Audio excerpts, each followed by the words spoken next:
Good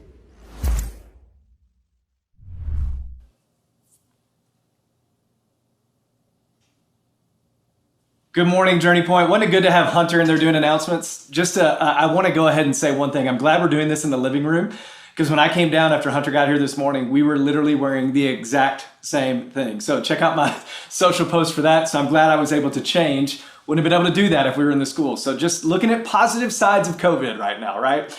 Hey, if you have a Bible, and I hope that you do, turn with me to Colossians chapter 4. As Hunter mentioned, if you don't have a Bible, we have our app that is on all app stores. It's got the Bible on there. We also put message notes on there. So if you want to follow along with the message notes from today, email those to yourself or anything else, you can do it. And on that app, you can actually look at your Connect card. You can fill out a Connect card because if you don't own a Bible, the one thing that we would love nothing more than to do is to send you a Bible today. And there's a spot on there that says, please send me a Bible. You can check it and we'll get you one in the mail. So also that app, like Hunter mentioned, is a place where you can give back to God what is His. That's what we call tithes and offerings. And then commitment card. We are committing over the next 2 years to what we are going to do to sacrifice financially to give back to this land that God has given us here in Central Park. And you can actually fill out that commitment card on that app as well on a block that says commitment card.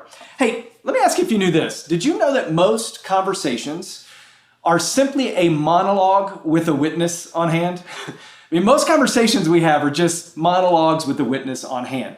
Not too long ago, Libby and I were having a discussion or a heated discussion. Look, that's just the politically correct way that we say we were fighting. I know, we fight too.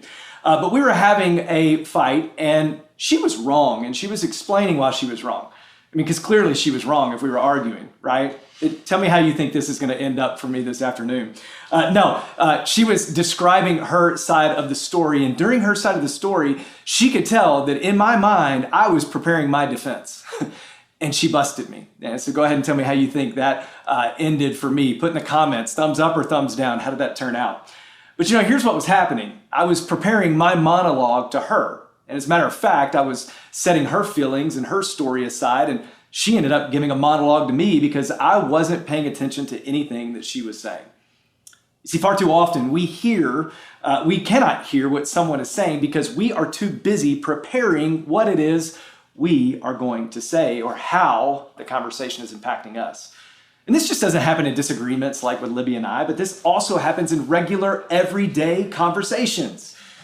This world that we live in is try to get your own type of world, right? Where we're constantly thinking about how this conversation impacts me, and therefore we're making it just a monologue with a witness.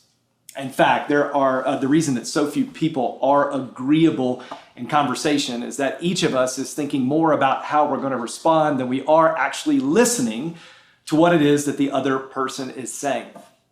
And I don't know if you knew this may come as a shock to you, but did you know that conversation is actually a two-way street?